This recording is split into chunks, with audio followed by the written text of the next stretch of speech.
mentioned in previous videos, I was there at the beginning when Spawn made his debut and made that big splash in the early 90s. Over subsequent years, interest in the character seems to have waned, although there seems to be a sudden resurgence, a new interest in the character as Todd McFarlane is trying to expand this Spawn universe.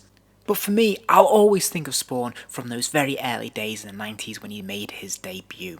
So it's been great having a new toy line, updated for the modern age, with increased articulation, fantastic detailing, and returning to these core classic characters. Now, over a series of videos I've looked at Spawn, Redeemer, Clown, and now today I'm going to be looking at the Violator. So for those who aren't aware, Violator is the alter ego of Clown. He is the monstrous demonic form of Clown in his true appearance. And he's the first and probably most iconic of all of Spawn's villains. Now, McFarlane Toys have produced numerous versions of the Violator across the years in toy form, including this first release, which was essentially a 6-inch tall bendy figure. And I was the proud owner of one of these figures, and I really loved it at the time, but I have to say, looking back on it now, it certainly looks a little silly by today's standards. But this was just the first Violator release. We've seen many more across the years, some based on the comic books, some based on the film, all different scales and sizes, and overall, they've all been pretty successful. So I was really excited when a new Violator figure was announced, and he is a Megafig, so an oversized figure from the McFarlane Toys line, which is even more exciting. Now, I think the first thing we'll notice, of course, is that he is oversized. He's a much chunkier, much buffer version of the Violator than the one I was used to growing up, and I think this is something that's happened recently in the comic books, because he does seem to have a whole new look, and to be honest, I actually think this is a great idea. Having a really beefy, bulked up Violator just makes him more monstrous, makes him look more scary, and that is going to make for one hell of a toy. So let's start off by looking at the packaging. This is obviously oversized packaging, so this is a big box that he comes in. As we've seen with the other Spawn releases, there's not an awful lot of decoration on the front. It is mostly a giant window display showing off the figure in his glory there. We have the colourful Spawn logo at the bottom, and that's pretty much it. There's really not a lot else going on in terms of this front-facing packaging.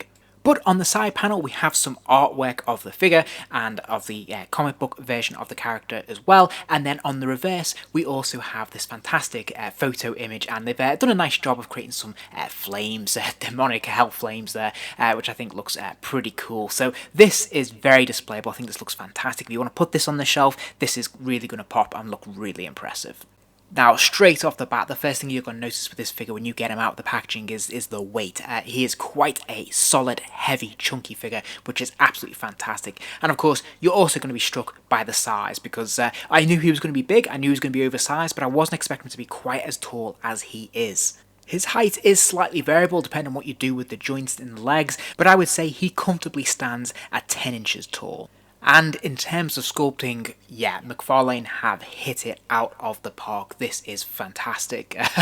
This is some of the best detailing I've seen on a figure in a very, very long time. They have spared no expense when it comes to giving us a really fantastic, super detailed sculpt on this figure. It really doesn't matter where you cast your eye on this figure. There is so much texturing, there is so much detailing. It's really impressive. And what's more, they've really capitalised on this sculpt by giving it a fantastic but very subtle paint wash. So there's multiple different washes running throughout this figure, creating lots of different shades, lots of tones, different parts of the body, and it works an absolute treat because it looks so authentic and it just looks so detailed and visually arresting. And there's also a really rich texturing to this figure as well. Most of the body is a hard plastic, but there are some rubber pieces in there. But when we look at things like the spikes that are all over the arms and on the head, they hurt. I have to say, they are solid plastic pieces, and they are very sharp. So when you're trying to pose this guy, you're gonna feel this in your skin for sure. And of course, the eye is always going to be diverted to the head sculpt because that's where the most colour is. We have these fantastic red eyes, and of course we have the teeth, which have got a bit of a wash running through them. But then, of course, we also have that pink, that purpley pink tongue mouth as well, which is fantastic. So this just looks absolutely incredible. And again, the hands, very, very nicely sculpted, proper claws on the end of those fingers there, and look properly monstrous. So very nicely done. Likewise, we can say the same about the feet. Of course, it's got that shape as well, so it's got that sort of like dog leg kind of appearance, and it just looks really, really good. And he has no issues standing. He can balance really, really well. This is very nicely designed, so he always manages to maintain his balance. He doesn't fall over, and is solid stuff all around, really. So, how does he fare for articulation? Well, he does seem to have a joint in the top of the neck here where the head is. I'm not sure if this is a ball joint. I think it should be, but really I can't get it to move at all. I'm not sure if it's just mine and it's stiff, or whether it's just very, very restricted, but it doesn't seem to be an awful lot here, to be honest. He does have a hinge in the jaw, so he can move his jaw up and down, although again it is slightly disappointing because it doesn't quite move as far as you might think or hope. Now, he does have ball joints in the shoulders, and there's a pretty good range of motion here. He can kick his arms right the way up there, and thankfully there is no hindrance from the mould, none of the spikes get in the way, so we're able to get the full use out of this ball joint, which is pretty fantastic, and there's quite a wide array of motion here, which is brilliant. Now, he's also got a pin swivel at the elbow, so he can spin that lower arm 360 degrees if you wish, but it also hinges to about 90 degrees as well. Now, one thing I will point out is that the joints in this fella are pretty strong and sturdy, so it's going to take a bit of power to move the joints around.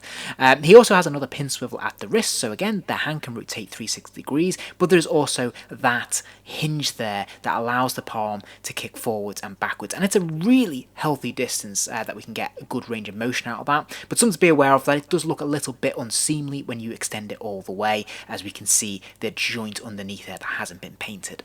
There's another ball joint in his midriff, so he can spin from side to side with that, and he can look up and down. Now, to be honest, he's got a secondary ball joint at the waist, and most of the movement comes from here. This is quite flexible, allows him to move from side to side very comfortably, bend forwards and backwards, and that's fantastic. He's got more ball joints in the hips, but this is very nicely concealed by the sculptor and the rubber around the crotch area, so you can't really see that joint, but it does allow the legs to kick out to the side. It allows him to kick forwards and backwards as well, and there's a good range of motion here, which is really fantastic.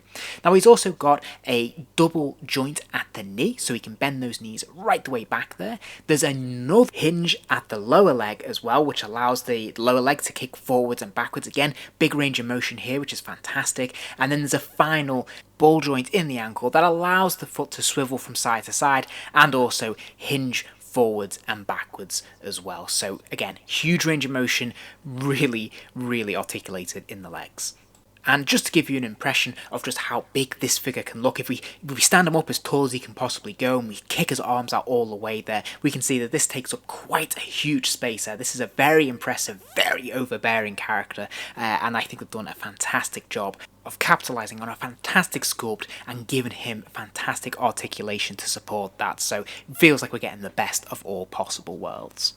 So to give you a sense of scale, here he is standing next to the Mortal Kombat Spawn figure. As you can see, he absolutely towers above Spawn. That Spawn figure is a clear 7 inches, and the Violator just towers above him. Like, this is absolutely fantastic. Now, the possibilities for posing these figures together, putting them in some fantastic displays, are absolutely endless. This guy is so impressive and they look so good together. I'm a huge fan of this Spawn figure anyway, and now it feels like finally we have another entry in this line that is worthy of this sculptor. These look really super fantastic. They've got fantastic detailing, brilliant articulation, lovely paint jobs, fantastic sculpting, and just all round really, really fun figures to have in the collection. Having them together at last like this, facing off, is just beyond my wildest expectations. I think they've just done an amazing, fantastic job, and all credit to them, because this is brilliant.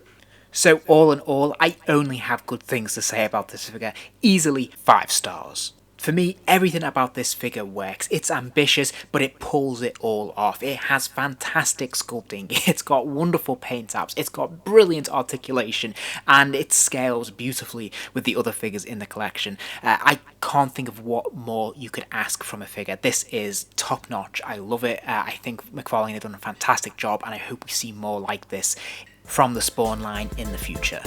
If you enjoyed this video, please do give it a like, and remember to subscribe, as there'll be plenty more videos soon.